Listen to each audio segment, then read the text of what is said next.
श्री राधा रमण लाल की, श्री राधा वल्लभ लाल की, श्रीमद्भागवत महापुराण की, श्री सुखदेव जी महाराज की, श्री परीक्षित जी महाराज की, 84 कोस ब्रजमंडल धाम की, गिरिराज धरण की, श्याम सुंदर श्री यमुने महारानी की, श्री वल्लभाधीश की, गोसाई जी परम दयाल की, भाष्यकार शेषावतार श्री रामानुस्वामी जी महाराज की, सब संतन की, सब भक्तन की, सब विप्रन की,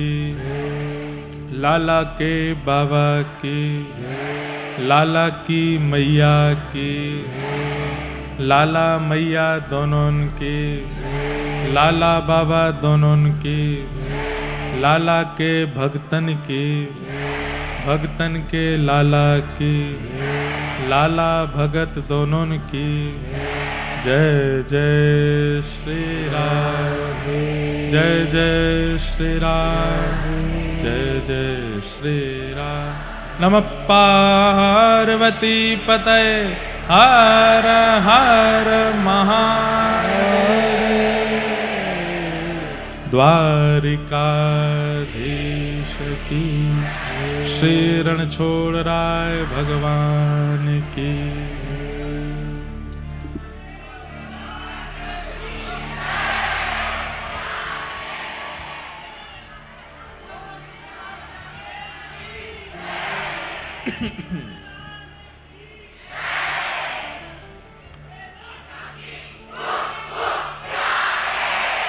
क्या बात है बंसी वारे, शाबाश, सबकी जय हो।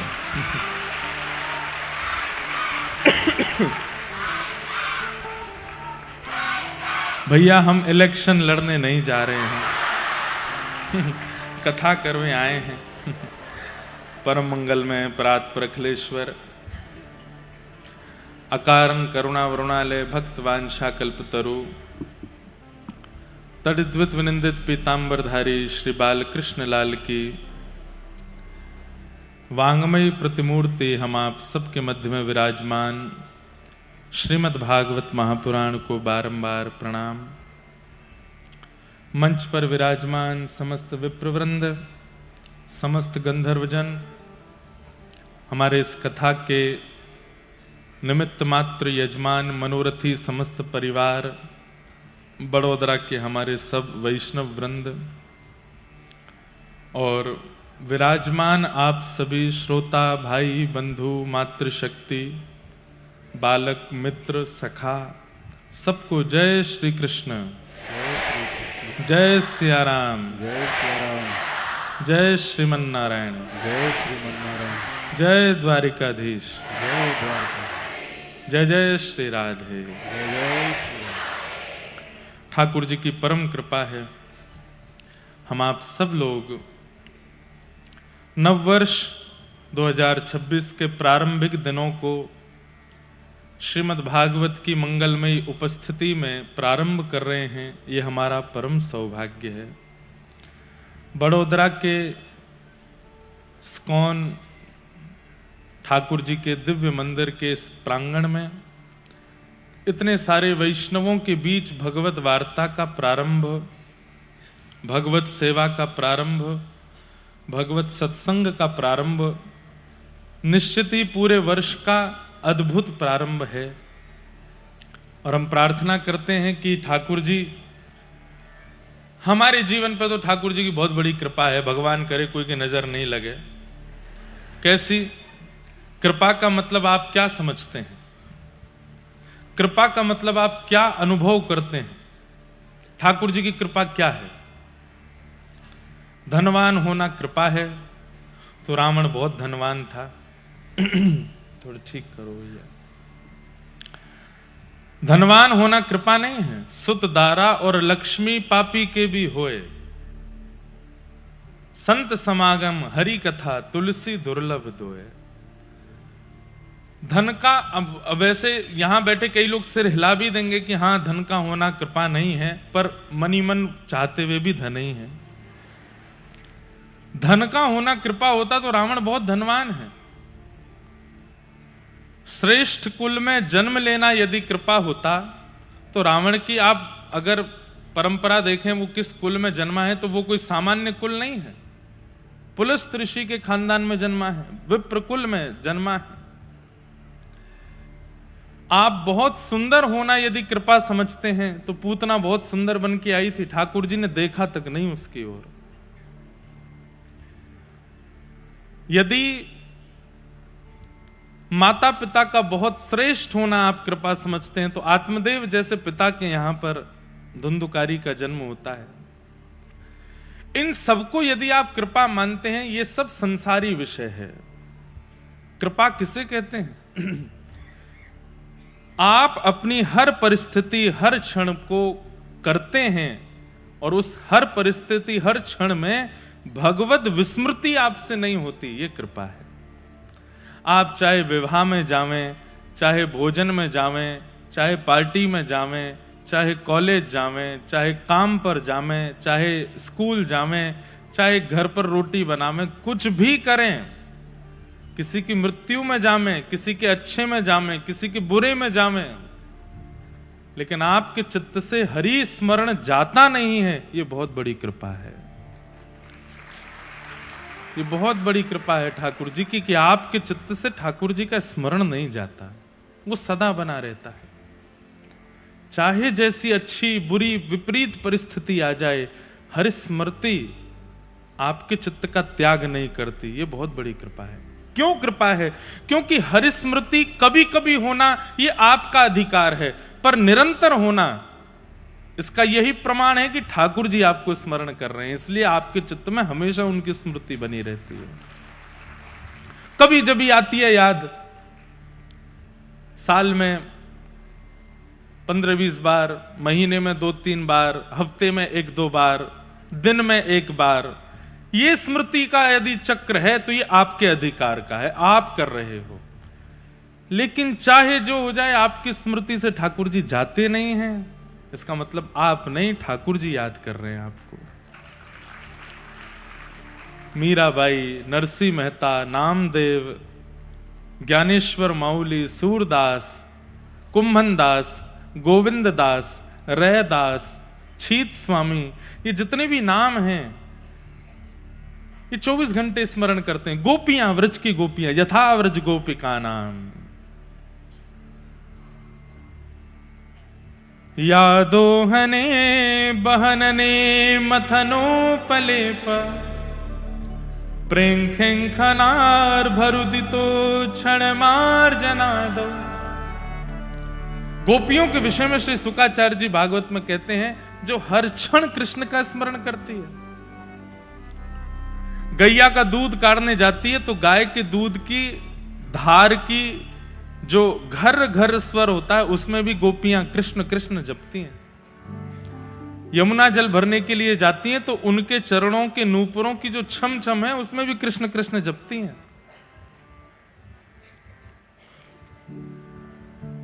अपने घर में चौका लगाती हैं तो उस समय पौंछे का जो घर्षण घर घर स्वर निकालता है उसमें भी कृष्ण कृष्ण जपती हैं। ये गोपियां हैं। हमें ठाकुर जी को याद करना पड़ता है दिन में, परिस्थिति के अनुसार या किसी कारण से, तो समझो कि हम याद कर रहे हैं, पर कोई कारण नहीं है, बस 24 घंटे स्मरण बना रहता है उनका, तो समझो ठाकुर जी याद कर रहे हैं आपको, वो स्मरण कर रहे हैं। अभी हमारे भैया मंच पे आके कह रहे थे कि सुबह 8 बजे से आकर के यहां पर वैष्णव बैठे हैं। बुरा नहीं मानिएगा जो लोग 3 बजे आए हैं, पर जो वास्तव में 3 बजे आए हैं या 3:30 बजे, मैं खुद 3:45 बजे आया हूं, मैं भी आपके संग ही हूं, तो आपको कहीं ये नहीं लगे हम छोटे हो गए क्या। व्यास जी भी आपके साथ ही हैं, हम तो आपसे भी लेट आए, पर वास्तव में जो सुबह 8 बजे से आ गए, 9 बजे से आ गए, और जो 3 बजे आए, दोनों में अंतर यही है कि बस जो 3 बजे के बाद आए हैं वो ठाकुर जी को याद करते हैं, और जो 8 बजे से आए हैं ठाकुर जी उनको याद करते हैं। और उसमें कारण भी है। 7:30 बजे तक ये पूरा पंडाल खाली हो जाता है शाम को। भागवत जी अकेली यहां पर रास विहार करते हैं। भागवत से समस्त गोपियां प्रकट हो जाती हैं, राधा रानी प्रकट होकर के इस पूरे स्थान को विहार क्षेत्र बना के रास करते हैं। रास करते करते जब भोर होती है सुबह का समय, तो पुनः सब व्यवस्थित हो जाते हैं भागवत जी में। तब ठाकुर जी का श्रम निवारण कैसे होता है, एक बात बहुत ध्यान से सुनिएगा। ठाकुर जी अपनी थकान दूर कैसे करते हैं। इतने सृष्टि का संचार ठाकुर जी करते हैं, तीनों लोग ठाकुर जी देखते हैं, थक तो जाते ही होंगे, श्रम तो होता ही होगा। ठाकुर जी का श्रम निवारण केवल और केवल अपने भावुक भक्तों को देख करके होता है, उनको देखने से होता है। कर्मा बाई सामान्य खिचड़ी बना रही है, पर ठाकुर जी क्यों दौड़ करके जा रहे हैं? उसकी खिचड़ी में कुछ अत्यंत विशेष आधुनिक कोई सामग्री नहीं है। कर्मा का रूप ठाकुर जी का श्रम दूर करता है, इसलिए कर्मा के पास जाते हैं। सूरदास जी तो देख नहीं पाते, ठाकुर जी क्यों उनकी कुटिया में जाके बैठ जाते हैं? क्योंकि सूरदास का भाव ठाकुर जी का श्रम दूर करता है, ठाकुर जी की थकान दूर होती है। तीनों लोगों को संचार करने में जो श्रम ठाकुर जी को बनता है, वो भावुक भक्त, याद रखिएगा, भावुक भक्त। एक तो होते हैं सामान्य भक्त, एक होते हैं भावुक भक्त। भावुक भक्त का लक्षण क्या है? वाग्गद गदा द्रवते यस्य चित्तम रुदत्य भिक्षणम हसति क्वचिच्च विलज्ज उद्गायत नृत्यते च मद्भक्ति युक्तो भुवनम पुनातु। भावुक भक्त कौन है? वाग्गद गदा द्रवते यस्य चित्तम, जिसकी वाणी कृष्ण चर्चा करते करते गदगद हो जाती हो और अवरुद्ध हो जाए, बोल ना पावे। वाग गदगदा द्रवते यस्य चित्तम, हृदय द्रवित हो जाता है। रुदत्य भिक्षणम, सामान्य सी बातें सुनकर के नेत्रों से अश्रुपात होने लग जाए। हसती क्वचिच्च, ठाकुर जी की लीला सुनकर के जोर जोर से हंसने लगे। और जैसे ही कीर्तन प्रारंभ हो, विलज्ज उद्गायत नृत्यते च, लज्जा रहित होकर के नृत्य करने लग जाए। एक तो लोग इसलिए भी नाचते हैं कि कैमरा हमारे ऊपर आएगा, हमारे घर वाले देख रहे होंगे कि तुम कथा में गए हो, दिखे तो नहीं अभी तक। तो कई लोग इसलिए नाचते हैं, कई लोग इसलिए नाचते हैं कि वो जबरदस्ती कर रहे हैं, ए उठो उठो उठो, तुझे तो नाचना ही पड़ेगा, दो स्टेप कर ले। और कई लोग इसलिए नाचते हैं क्योंकि वो स्वयं को रोक नहीं पाए, उनका बस नेत्र बंद हो जाते हैं, अश्रु गिरने लगते हैं और पैर थिरकते हैं। वो भावुक भक्त। विलज्ज उद्गायत नृत्यते च, तब ठाकुर जी कहते हैं मद भक्ति युक्तो, ये मेरा भावुक भक्त है। और उस भावुक भक्त को देखने में ठाकुर जी का श्रम दूर होता है। हमारी भागवत जी तो वैसे ही बहुत ज्यादा श्रमित रहती हैं, इतनी जगह कथाएं एक के बाद एक, इधर उधर इतनी भागदौड़। तो भागवत जी कथा प्रारंभ होने से 6 घंटे पहले ही वैष्णवों को देखते हुए उनसे अपना श्रम दूर करती। तो जो लोग यहां सुबह से आके बैठे हैं ना, भले ही वो वीवीआईपी नहीं होंगे, वीआईपी नहीं होंगे, समाज के लिए वीआईपी वीवीआईपी नहीं होंगे, पर ठाकुर जी के लिए वो वीवीवीआईपी हैं।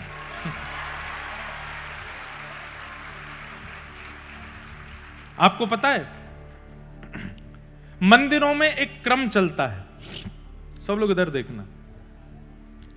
मंदिर का खुलने का समय है 7 बजे शाम को या सुबह। 7 बजे वो सबके लिए खुलते हैं, पर जो गोस्वामी परिवार के लोग होते हैं, जो पुजारी होते हैं, जो ठाकुर जी के अंग सेवी होते हैं, मंदिर खुलने से पहले उनको दर्शन हो जाता है ठाकुर जी का, वो भीतर चले जाते हैं। दुनिया के लिए 7 बजे खुलता है, उन लोगों के लिए 5 बजे ही खुल जाता है। 5 से 7 बजे तक कोई नहीं देखेगा, वो देखेगा जो ठाकुर जी के अधिकारी हैं। तो कथा तो शुरू 3:30 बजे होनी है, पर आप 8 बजे से आ गए हो, इसका मतलब आप ही अधिकारी हो ठाकुर जी के, इसलिए जल्दी बुला लेते हैं।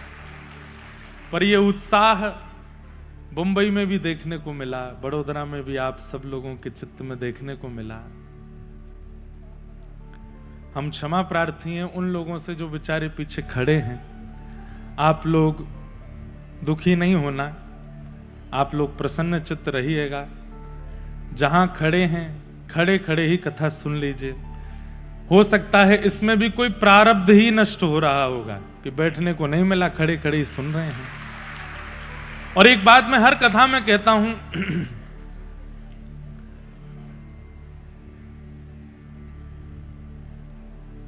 ठाकुर जी प्रारब्ध निवृत्त करते हैं। प्रारब्ध को निवृत्त करने के दो ही तरीके हैं। प्रारब्ध मतलब, अभी आज मुझ पे बहुत अच्छा प्रश्न भी आया, मैं अभी बताऊंगा। प्रारब्ध को निवृत्त करने के दो ही तरीके हैं, या तो उसको भोग लो या फिर ठाकुर जी का भजन कर लो। ठाकुर जी उसको, जो पहाड़ होता है उसको कंकड़ बना देते हैं। जैसे किसी को लग जाती है तो हम कहते हैं अरे भाई कोई बहुत बड़ी विपत्ति थी, छोटे में टल गई। वो टलती कैसे है? कीर्तन के प्रभाव से, कथा के प्रभाव से, नाम जप के प्रभाव से। तो जो लोग बैठ गए हैं अच्छा है, कृपा है उनके ऊपर। जो खड़े हैं तो ठाकुर जी कह रहे हैं थोड़ा श्रम कर लो, इससे कोई प्रारब्ध नष्ट ही हो जाएगा। श्रमित होने से प्रारब्ध नष्ट होता है।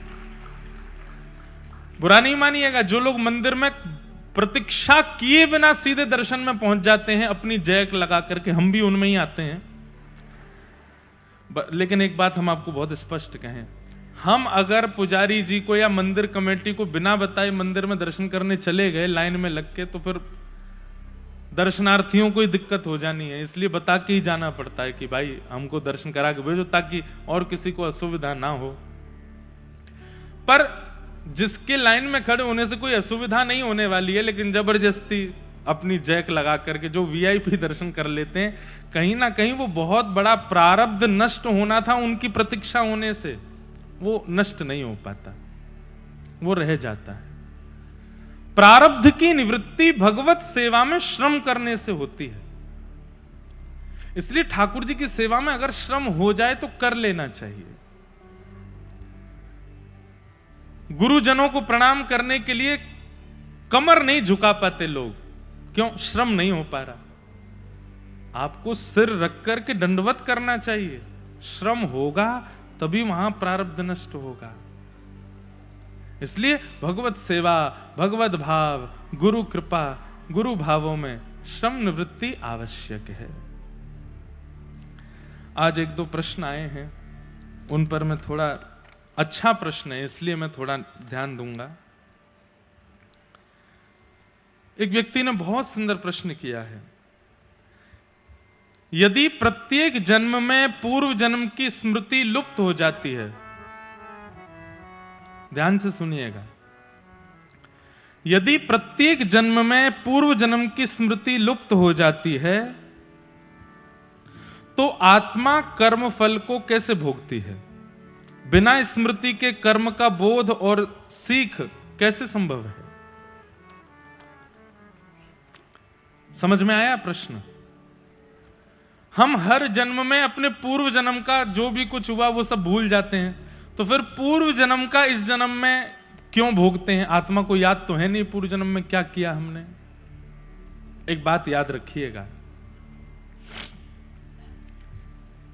अगर ऐसा होने लग जाए कि व्यक्ति को अपने पूर्व जन्म की स्मृति हो, पूर्व जन्म का कर्मफल याद हो, उसने क्या किया है, और इस जन्म में उसके सामने कोई कर्मफल आ जाए, तो कहीं ना कहीं व्यक्ति उसकी निवृत्ति का, उसके निवारण को ढूंढ लेगा। उसको पता भी होगा, ओहो मैंने पूर्व जन्म में ऐसा ऐसा किया था तभी ऐसा हो रहा है। सृष्टि चलने में, सृष्टि के संचार में बहुत बड़ी बाधा आ जाएगी फिर। इसलिए ठाकुर जी पूर्व जन्म में किए हुए कर्मों को भुला देते हैं, ताकि इस जन्म में व्यक्ति यही सोचता रहे मैंने किया क्या है जो मेरे साथ ऐसा हो रहा है, और उसी चक्कर में फिर वो अपने पूरे इस जन्म के कर्म का निर्माण करता है और उसी से उसका जीवन चलता है। यह सृष्टि संचार का एक बहुत बड़ा नियम है।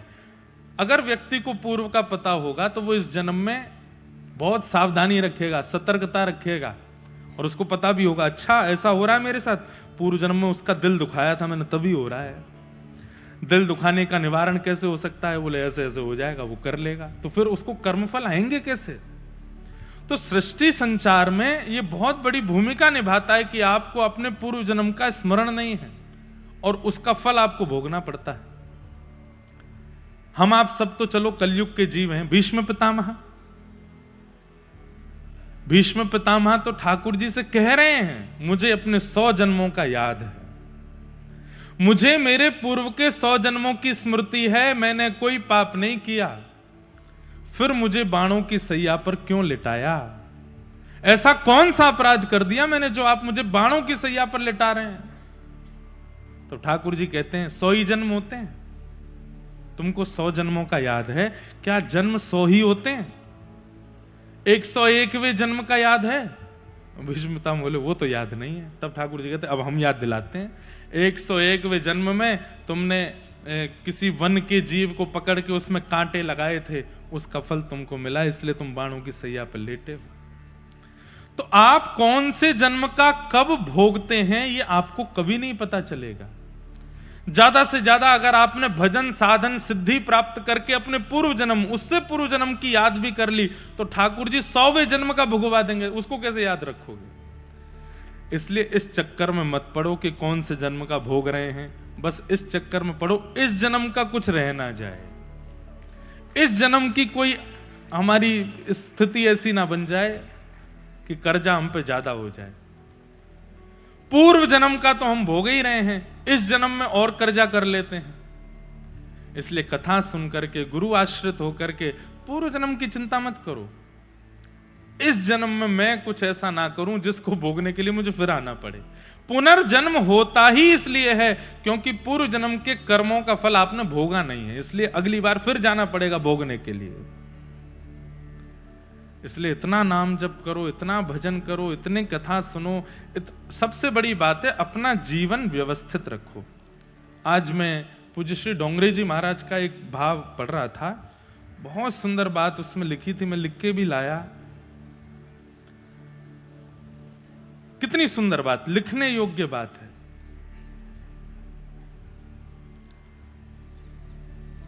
करनी में सावधान रहो, जो तुम कर रहे हो उसमें सावधान रहो, और मिलने में प्रसन्न रहो। जो मिले फिर उसको प्रसन्नता से स्वीकार करो। अपनी क्रियाओं को करने में सावधान रहो कि ऐसा कुछ मैं ना कर दूं कि जिससे मुझे दुख हो, और फिर जो मिल रहा है चाहे वो पूर्व का है, पूर्व से पूर्व का है, उसमें प्रसन्न रहो। आपका जीवन सबसे सुखद है। कहने को 4 शब्द हैं पर जीवन का एक बहुत बड़ा सूत्र है। करनी में सावधान, मिलने में प्रसन्न रहो। तो पूर्व जन्म का हमको याद नहीं रहता, ये बहुत बड़ी कृपा है भगवान की। अरे हमें इसी जन्म का याद नहीं रहता। बताओ 1 हफ्ता पहले आपने क्या खाया था? कई लोग चटोरे होंगे, उनको याद भी होगा, कईयों को तो याद ही नहीं रहता कि हमने क्या खाया था। इस भगवान ने एक बहुत बड़ी कृपा दी है हमको, क्या? भूलने की बीमारी। जिन लोगों को भूलने की बीमारी नहीं है वो बादाम खाना बंद करो, क्योंकि ये बहुत अच्छा है कि हम भूलते हैं तभी हम जी रहे हैं।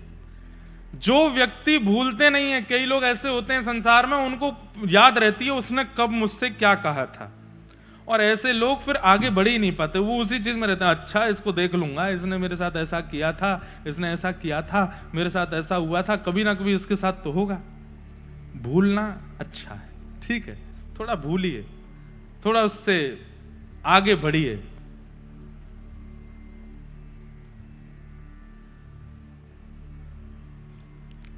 फिर दूसरा इनका प्रश्न है, कथा सुनने की परंपरा से ऊपर उठकर चिंतन मनन और आत्मबोध की यात्रा कैसे बनाएं?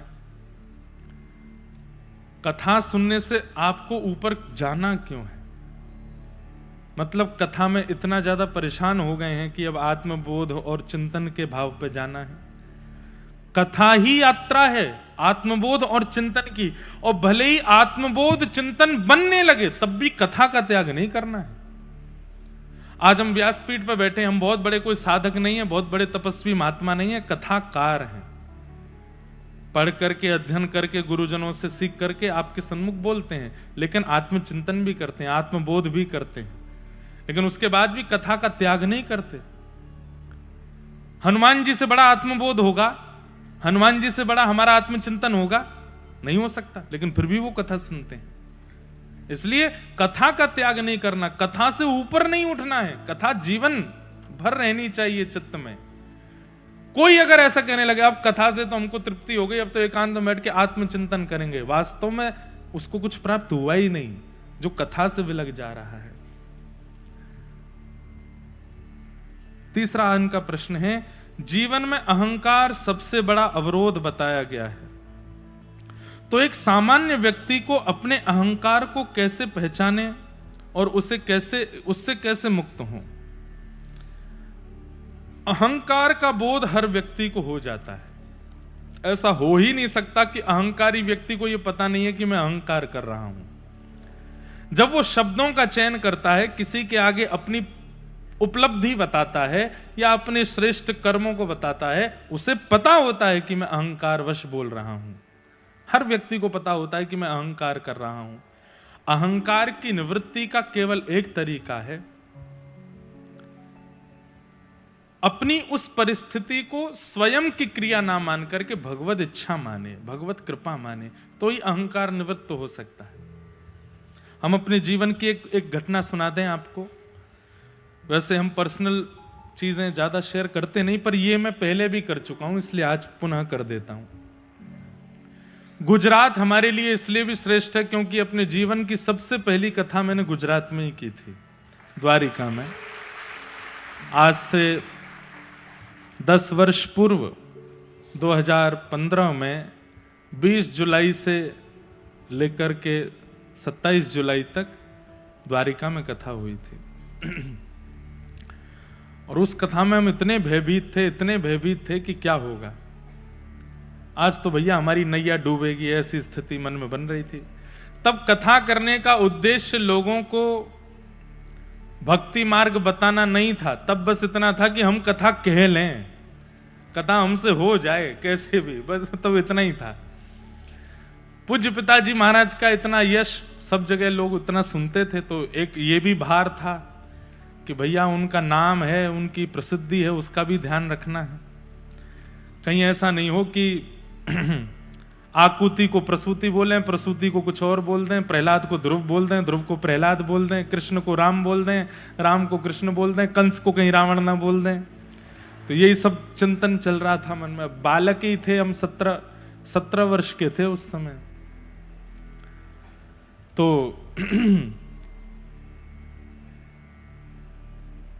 व्यासपीठ पर जाने से पहले मैं बहुत भयभीत था कि क्या होगा। तब हमारे पूज्य नाना जी ने हमारे पूज्य पिताजी महाराज को कहा कि आप लाला को श्री वैष्णव दीक्षा प्रदान करो। तब हमारे पूज्य पिताजी ने गोमती मैया के तट पर, गोमती समुद्र संगम के तट पर, कथा शुरू होने से पहली बार मंच पर बैठने से 2 घंटा पहले, तब तो हमारे यहाँ श्री वैष्णवों में तप्त मुद्रा देते हैं, पर शीत मुद्रा देकर के उन्होंने दीक्षा संपन्न की और कहे अब जाओ आप मंच पे कथा कहने के लिए। भयभीत तो मैं था। और पहले दिन की कथा में हमारे रमन रीति वाले पूज्य महाराज जी श्री गुरु शरणानंद जी महाराज पधारे, तो मैं और डर गया।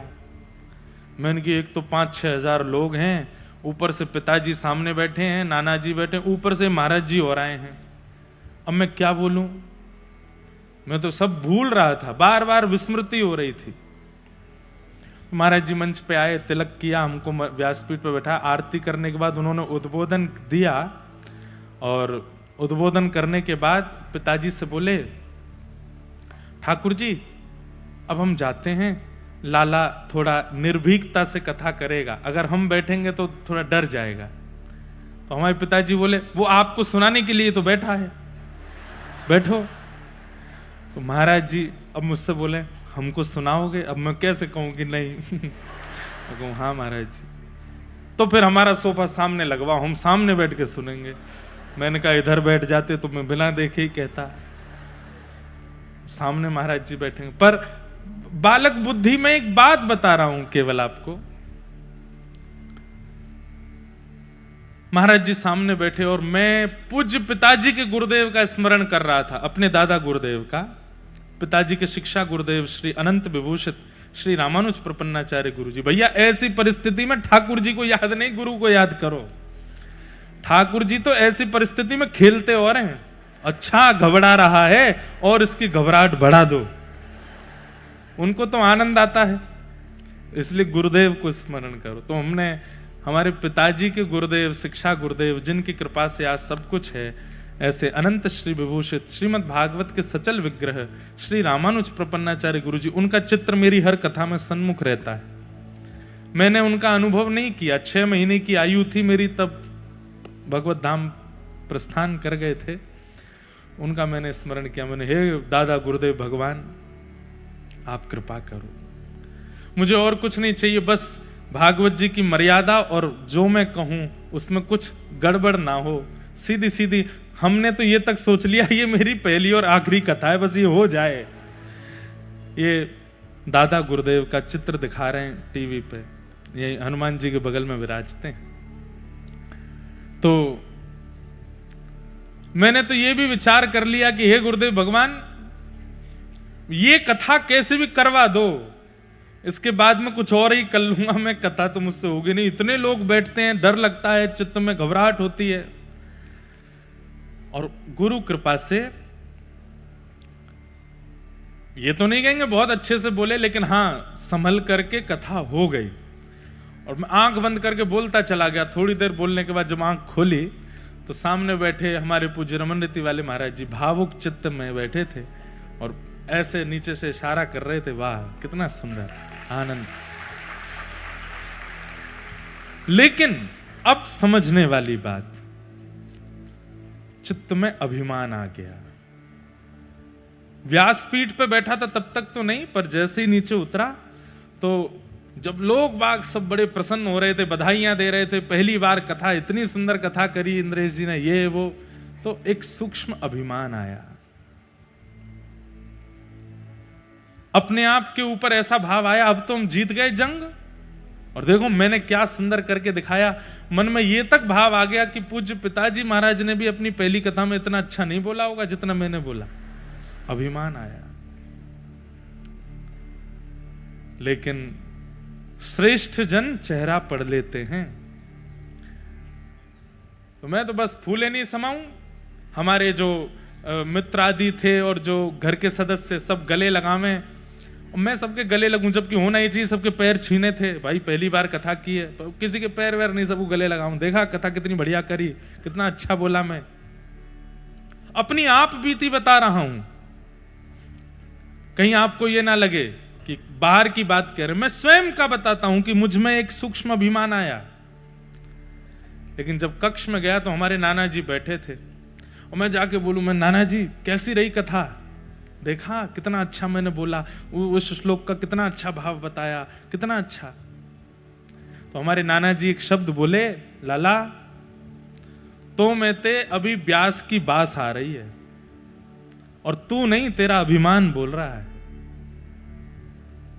क्या लगता है, सुबह का अपना रूप देखा था, रोया रोया घूम रहा था इधर उधर की मैं कैसे कहूंगा कैसे कहूंगा कैसे, और अब तुम फूले नहीं समा रहे हो। वास्तव में ये तू नहीं बोल रहा है। मैंने कहा कौन बोल रहे हैं फिर? बोले जब तुमने गोमती सागर तट पर दीक्षा ग्रहण की पूज्य पिताजी से, तब तुम्हारे गुरुदेव ने दीक्षा प्रदान करके तुम्हें आशीष दे करके, कितनी कथाएं हो गई पिताजी की, उस समय 1200 कथाएं हुई थी, अभी 1600 के आसपास हो गई, तो उस समय 1200 कथाएं पिताजी की हुई थी। तो हमारे नाना जी बोले उन्होंने दीक्षा देते ही अपनी 600 कथाओं का बल तुझे दे दिया। और मुझसे बोल करके गए, लाला 600 कथाओं तक तो तू सोचना ही नहीं कि तू बोल रहा है, तेरे गुरु की कृपा बोलेगी। जब 601वीं कथा करने के लिए मंच पर बैठे तब विचार करना कि तू बोल रहा है। और उस दिन मुझे याद रखना, चूर कर दिया अभिमान। मेरे नेत्रों में आंसू थे, मैंने नाना जी के चरण पकड़े, मुझे क्षमा करो। बोले मुझसे नहीं, गुरुदेव से क्षमा मांगो, पिताजी से क्षमा मांगो।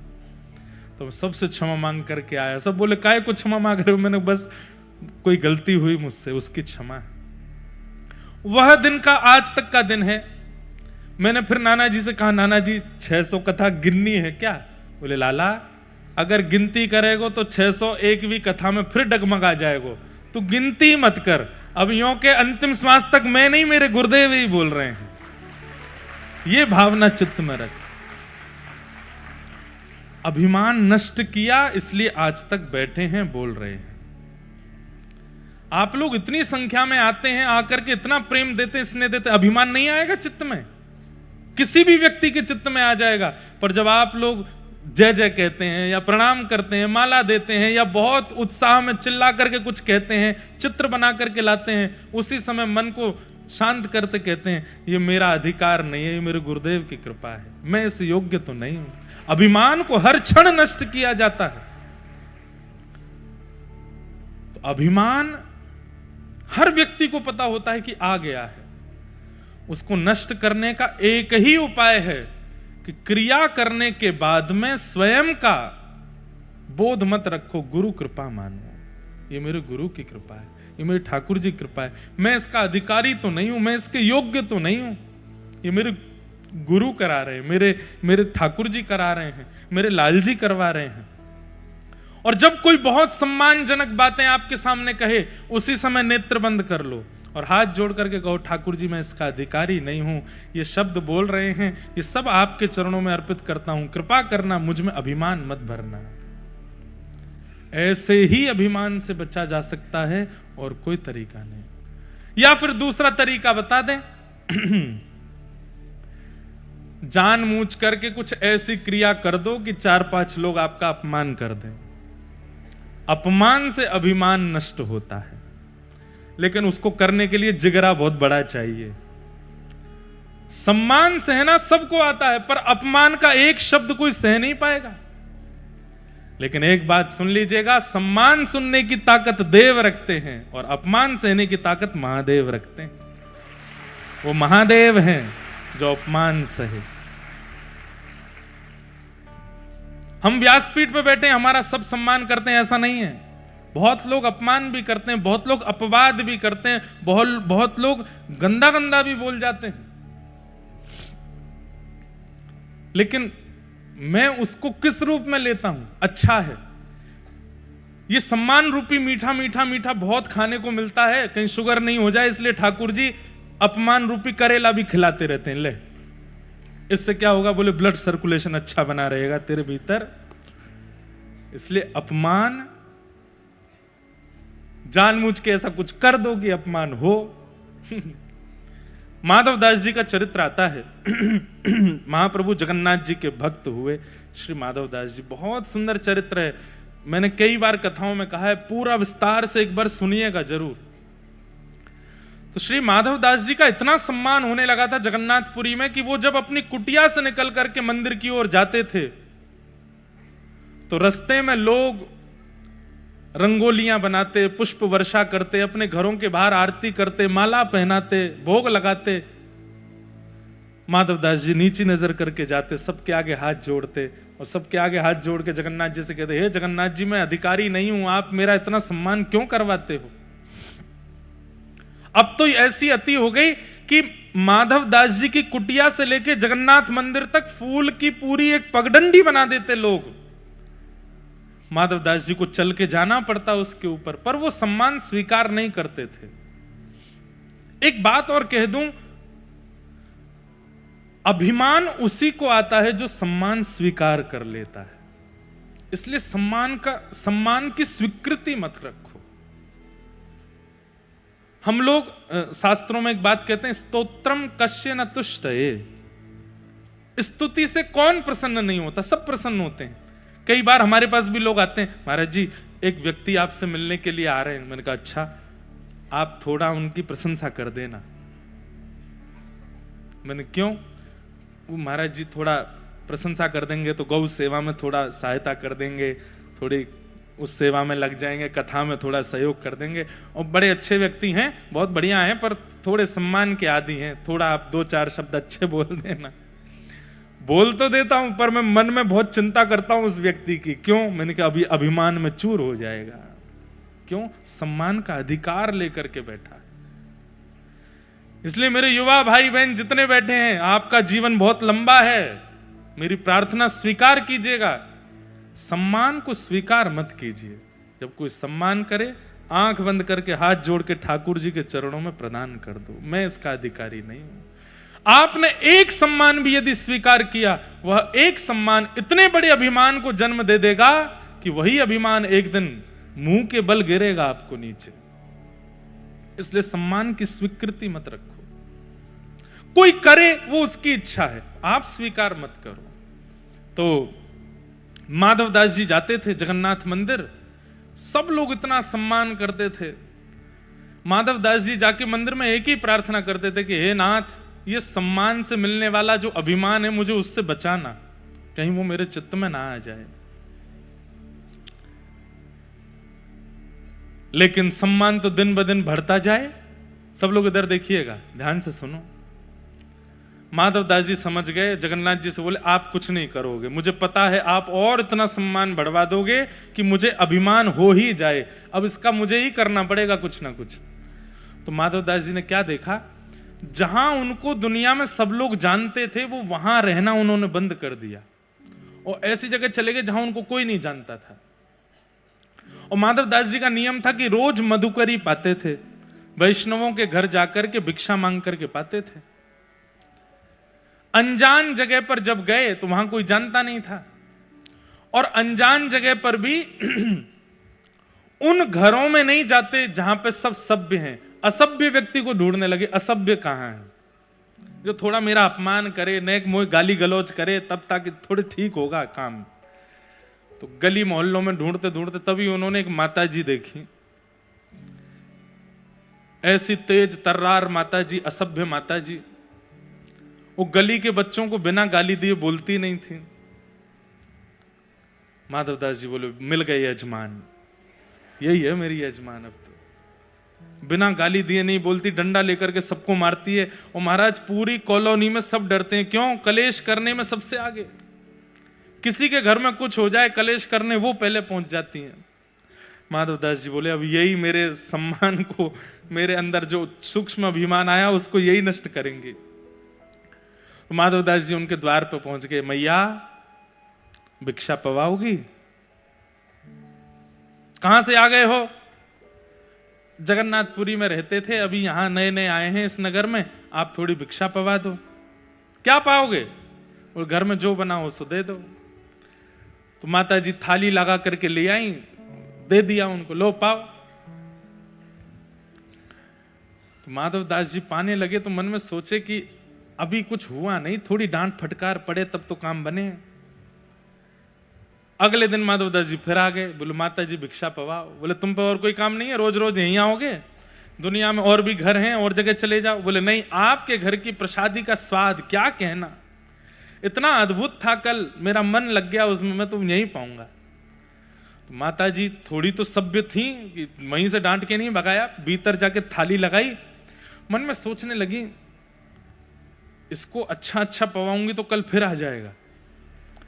एक सब्जी में नमक ज्यादा डाल दिया, दूसरी सब्जी में थोड़ा नींबू निचोड़ दिया, तीसरे साग में लाल मिर्च झोंक दी खूब भर के।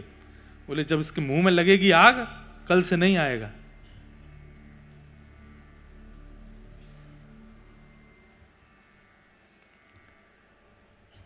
माधवदास जी के सामने जैसी थाली परोसी, माधवदास जी ने पाया तो मिर्च लगी। और मैया सामने बोली कैसा है?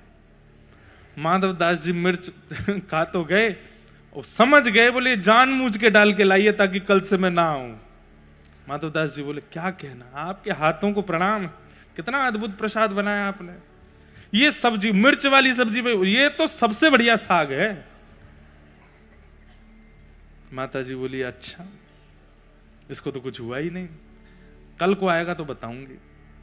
अगले दिन माधवदास जी फिर पहुंच गए, मैया भिक्षा पवाओ। मैया को आया गुस्सा, बोले रुक जा भिक्षा देती हूं तुझे, तेरे पे और कोई काम नहीं, घूम फिर के यहीं आता है। पोंछा लगा रही थी तो जिस पोंछा को लगा रही थी वही पोंछा मरोड़ करके लड्डू बना करके वही दिया, ले भिक्षा। और जैसे ही मुंह पे आके पड़ा माधवदास जी के, माधवदास जी प्रणाम करके बोले अब मेरा जो सम्मान का अभिमान था वो नष्ट हो गया, अब मैं ठीक हो गया। आपने मुझे, मेरे साथ ये थोड़ा जो अनुचित कृत्य किया, इससे मेरा अभिमान नष्ट हो गया, अब मैं आनंदित हूं, अब मैं सुखी हूं। प्रणाम करके फिर वापस जगन्नाथपुरी गए। उनका नियम था कि भिक्षा में मिलने वाली हर वस्तु को जगन्नाथ जी को अर्पित करते थे, फिर पाते थे। अब आज पोंछा मिला, पोंछा को कैसे अर्पित करें? तो गए, जाकर के पोंछा के जितने रेशे थे सबको अलग करके सुंदर दिया बनाया, दिया बना करके घी अर्पित करके महाप्रभु जगन्नाथ जी की आरती कर दी। बोले नाथ आज यही भिक्षा प्राप्त हुई है। तो अभिमान को नष्ट करने के दो ही तरीके हैं। एक तरीका तो हर अभिमान प्रदान करने वाली वस्तु को गुरु गोविंद को समर्पित करो, अपने ऊपर उसका क्रेडिट मत रखो। या फिर दूसरा, अभिमान फिर भी आ जाए तो ऐसा कुछ जानबूझ के करो कि दो चार लोग अपमान करें, तो ही अभिमान नष्ट हो सकता है। और तीसरा तरीका, हर दिन ठाकुर जी की लीला कथा सुनते रहो, श्रवण करते रहो। गुरु वचनामृतों में इतनी सामर्थ्य है कि आपके चित्त के अभिमान को वो बढ़ने नहीं देंगे, प्रकट होने नहीं देंगे।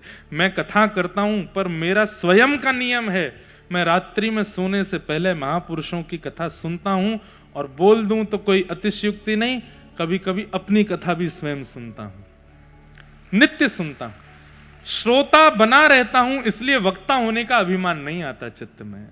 अभिमान से दूर होने का यही तरीका है। तो जिन्होंने ये प्रश्न किए उनको बारंबार प्रणाम है। और भी प्रश्न आए हैं, पर फिर इन प्रश्नों में ही पूरा सब समय निकल जाएगा। एक भैया का एक सुंदर भाव है कि मैं बाबा सोमनाथ की पवित्र नगरी सोमनाथ से मैं एक भक्त विशेष रूप से आपकी अमृतमयी भक्ति पथ कथा श्रवण करने हेतु एक दिन के लिए बड़ौदा आया हूं। आपकी वाणी से बहती आदि आदि सब बात, जिससे मैं आपके समक्ष एक प्रश्न के रूप में रख रहा हूं। यदि किसी की जीवन में एक ऐसे मित्र का आगमन हो जिन्हें देखकर के मन में साक्षात प्रभु का स्मरण हो आए, जो मेरे लिए स्वयं प्रभु स्वरूप हों, और जिनके जीवन में आने मात्र से मेरा संपूर्ण जीवन सांसारिक मोह से हटकर भक्ति में होने लगे, तो ऐसे पवित्र और निस्वार्थ रिश्ते को मैं क्या नाम दूं? इन भैया ने कहा है कि इनके जीवन में एक ऐसे मित्र आए हैं जिनको देख करके इनको भक्ति मार्ग अच्छा लगने लगा है। बोलना तो नहीं चाहिए पर मैं बोल देता हूं। इन्होंने ब्रैकेट में लिखा है कि वो मित्र जो हैं वो स्त्री मित्र हैं। लाला जिन्होंने भी ये दिया है, भगवान करे आप दुखी ना हो, पर अब व्यासपीठ से समाधान मांगा है तो ऐसा मित्र गुरु ही है, उनको गुरु रूप ही मानो। वो आपके स्त्री मित्र भी हैं तो उनके प्रति भी अब आप और कोई भावना मत रखिएगा, उनको गुरु ही मानिएगा, उनके प्रति गुरु बुद्धि ही रखिएगा। ले बेटा फंस गो। मैं कथा में सुनाया करता हूं कि भक्तिमती मीराबाई का स्वरूप इतना सुंदर है कि उनकी रूप माधुरी को देखने के लिए हजारों की तादाद में लोग मेवाड़ में, मेड़ता में इकट्ठे होते थे। तो बाकी के लोग, घर के परिवार के लोगों को लगता था कि ये मीराबाई की सुंदरता देखने आए हैं या मीरा के रूप का नूर, उसके रूप का तेज देखने आए हैं। नहीं, भोजराज ने जाकर के जब उन लोगों से पूछा कि आप मीरा में क्या देखते हैं, उसकी सुंदरता, उसके नेत्र, उसके बाल, उसके रूप का सौंदर्य क्या देखते हैं, तब संत बोले नहीं, हम सुंदरता नहीं देखते, हम तीर्थ यात्रा करने के बाद भी जिस भक्ति भाव का अनुभव नहीं कर पाते वो मीराबाई को देखने मात्र से हो जाती है। हम उनमें गुरु देखने के लिए आते हैं। गुरु किसे कहते हैं? जिसकी उपस्थिति, जिसकी वाणी, जिसके विचार, और अंत में कह दूं जिसका रूप आपके चित्त में कृष्ण को और प्रिय बना देता हो, वही गुरु है। तो ये आपकी गुरु ही है, तो इनको गुरु रूप ही मानो, और फिर कालांतर में भी इनका दर्शन गुरु भाव से ही करो। अब भाई जिसको देख के भक्ति बढ़ रही है तो उसमें गुरु देखो, गुरु भाव रखो, ऐसी भावना है। सबको हम प्रणाम करते हैं। आज प्रथम स्कंद की कथा में प्रवेश करते हैं। भागवत जी का पहला श्लोक, सबसे प्रथम श्लोक कह करके आगे के प्रसंगों में चलते हैं। बोलो वृंदावन बिहारी लाल की। जन्माद्यस्य यतोऽन्वयादितरतः चार्थेष्वभिज्ञस्वराट् तेने ब्रह्म हृदय आदि कवये मुह्यन्ति यत्सूरयः तेजो वारि मृदां यथा विनिमयो यत्र त्रिसर्गो मृषा धाम्ना स्वेन सदा निरस्तकुहकं सत्यं परम धीमहि। श्रीमद् भागवत जी का पहला श्लोक। कल हम लोगों ने महात्म्य सुना था, आज से कथा का प्रारंभ है, भागवत जी का प्रारंभ है। जन्माद्यस्य यतोऽन्वयादितरतः, जो जन्म मृत्यु के इस चक्र से इतर हैं ऐसे परमात्मा, और जन्म मृत्यु जिनसे होती है ऐसे परमात्मा, उन्हें हम बारंबार प्रणाम करते हैं। चार्थे स्वविज्ञ स्वराट, जो अविज्ञ हैं, अनविज्ञ नहीं है, सब जानते हैं, जिन्हें सबके बारे में पता है, कौन अर्थ के कारण आया है, कौन स्वार्थ के कारण आया है, कौन निस्वार्थी है, वो सब जानते हैं, उनके चित्त को सब पता है। हम लोग ऐसे हैं, हमें नहीं पता होता कि कौन कैसा है, कौन के विचार कैसे, कौन की भावना कैसी, पर ठाकुर जी सब जानते हैं। ठाकुर जी कभी धोखे में नहीं रहे कि कोई रूप बदल करके आया और ठाकुर जी को छल करके चला गया, नहीं, हमारे साथ ऐसा होता है। लेकिन एक बात मैं आपको कह दूं, जब व्यक्ति भक्ति मार्ग चुनता है तो धीरे धीरे ये लक्षण उस भक्त में भी आने लगता है कि उसके सामने भी जो व्यक्ति आता है वो तुरंत पहचान जाता है कि नकली है कि असली है। कई बार ऐसा होता है कि पूरी दुनिया जिसको नकली मानती है वो किसी भक्त के सामने आ जाता है तो भक्त उसको देख करके भी पहचान जाता है कि नहीं नहीं नहीं, ये सब लोग भ्रांति में हैं, वास्तविकता में इसकी असलियत कुछ और है। ऐसा होता है। तो कथा सुनने से, नाम जप करने से, गुरु कृपा का अवलोकन करने से कई बार आपका निर्माण ऐसा होता है कि सही गलत की पहचान आपको भी होने लग जाती है, और इसी को विवेक कहते हैं। आपको उसका बोध हो जाता है। और या फिर ऐसा कहो कि अगर कोई छलयुक्त व्यक्ति भक्ति युक्त व्यक्ति के पास आ भी जाता है और भक्ति युक्त व्यक्ति उसको न भी पहचान पाए, तो ठाकुर जी उस छलयुक्त व्यक्ति को ही भक्ति युक्त बना देते हैं ताकि वो भक्ति युक्त व्यक्ति के साथ कुछ छल कर ना पावे। भक्ति का बंधुओं बहुत सुंदर प्रभाव जीवन में होता है। मान लीजिए आपने अपने जीवन में किसी को स्वीकार किया और वो व्यक्ति स्वीकार करने लायक था नहीं, लेकिन आपने कर लिया, अब आप वो भक्त, तो ठाकुर जी फिर पूरी योजना बनाते हैं कि उस व्यक्ति को भी भक्त ही बना देंगे, उस व्यक्ति के चित्त को भी शुद्ध ही कर देंगे ताकि वो आपके योग्य हो जाए, अनुकूल हो जाए। सतयुग त्रेता द्वापर में ठाकुर जी का सुदर्शन चक्र चलता था, वहां पर ठाकुर जी उद्धार करते थे, लेकिन कलयुग में ठाकुर जी स्वीकार करते हैं, उद्धार नहीं करते, स्वीकार करते हैं। दोष देख करके भी स्वीकार कर लेते हैं ठाकुर जी, और उनका स्वीकारीकरण ही उनकी कृपा है।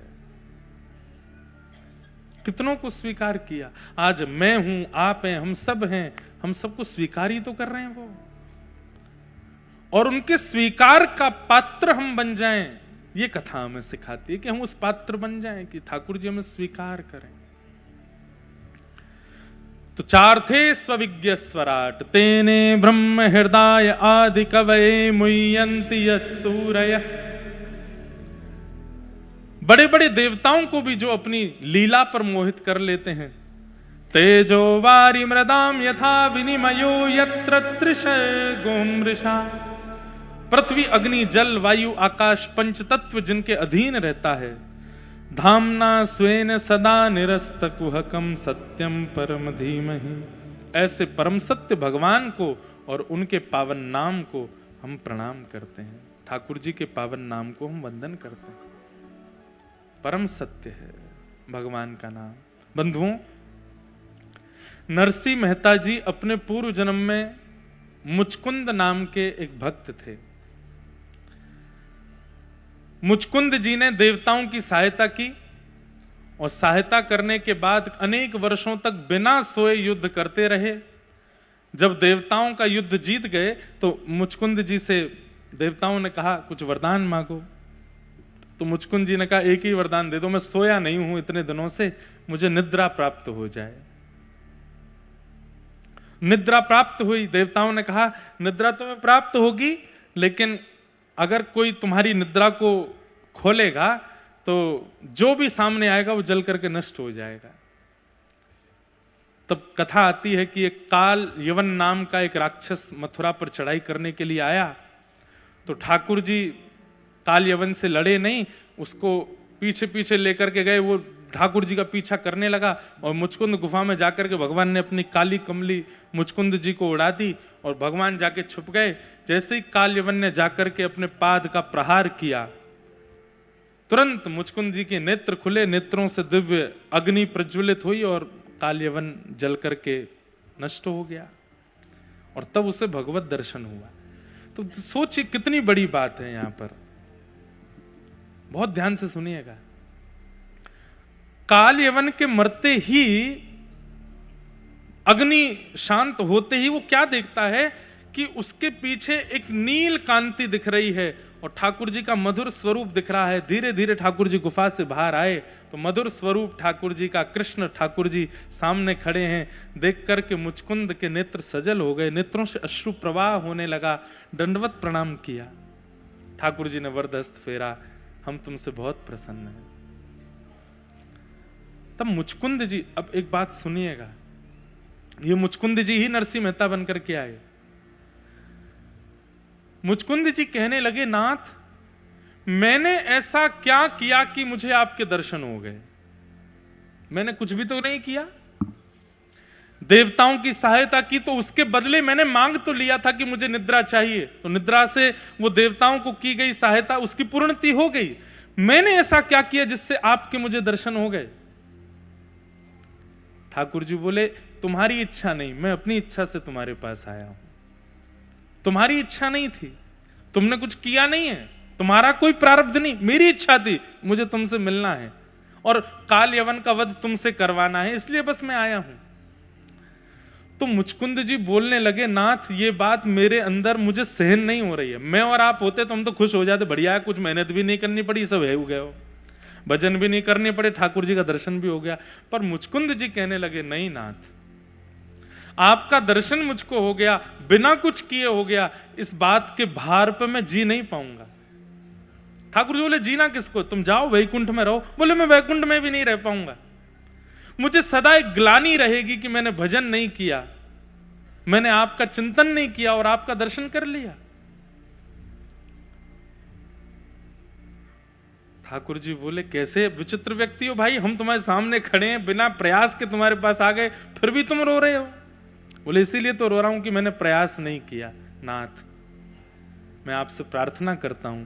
एक भाव तो यहां पर ऐसा है कि ठाकुर जी ने आज्ञा की कि तुमको एक जन्म लेना है, और एक भाव है कि मुचकुंद जी प्रार्थना करते हैं कि मुझे एक जन्म और अवसर दीजिए जहां मैं केवल आपका भजन करूं और भजन करके इस जन्म में जो मुझे दर्शन हुआ उसकी पूर्णता कर सकूं।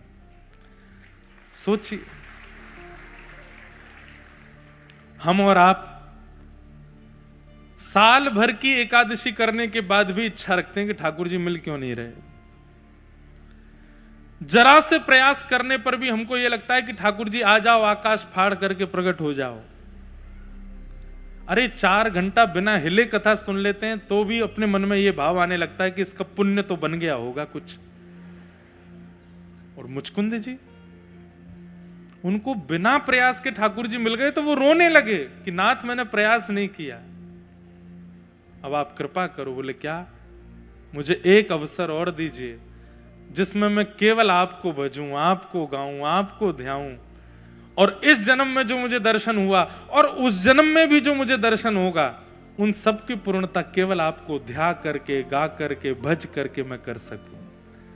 तब ठाकुर जी बोले ठीक है, कलिकाल में आप ही नरसिंह मेहता बन करके आओगे और आप भज करके, गा करके, ध्या करके अपनी इस स्थिति को पूर्ण करना।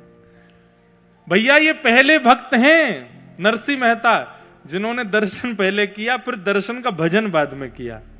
बाकी सबने भजन पहले किया है, दर्शन बाद में किया है। ये पहले दर्शन कर आए हैं, फिर उस दर्शन का भजन बाद में कर रहे हैं। इसलिए भगवान 52 बार जूनागढ़ पधारे इनको दर्शन देने के लिए। मुझे ऐसा लगता है कि नरसिंह मेहता ने ठाकुर जी से कहा कि ठाकुर जी, पिछले जन्म की भरपाई नरसिंह मेहता के रूप में मैंने कर ली, अब ये 52 बार दर्शन देकर के आपने और कर्जा चढ़ा दिया मुझ पर, अब ये 52 बार आप आ गए, इसका भजन कब करूं? तो ठाकुर जी बोले, भैया जब तक कथा कीर्तन चलते रहेंगे पृथ्वी पर, ये विश्वास मान लेना कि नरसिंह मेहता ही बार बार आ रहे हैं, और उन्हीं के भाव से कथा चल रही है, उन्हीं के भाव से कीर्तन भजन चल ही रहा है। जिस दिन ये संसार कथा कीर्तन भजन से विश्रांति ले ले, समझना कि अब भक्त जा चुके हैं यहां से, और उसी दिन घनघोर कलयुग आ जाएगा। बार बार नरसिंह मेहता आ रहे हैं किसी रूप में।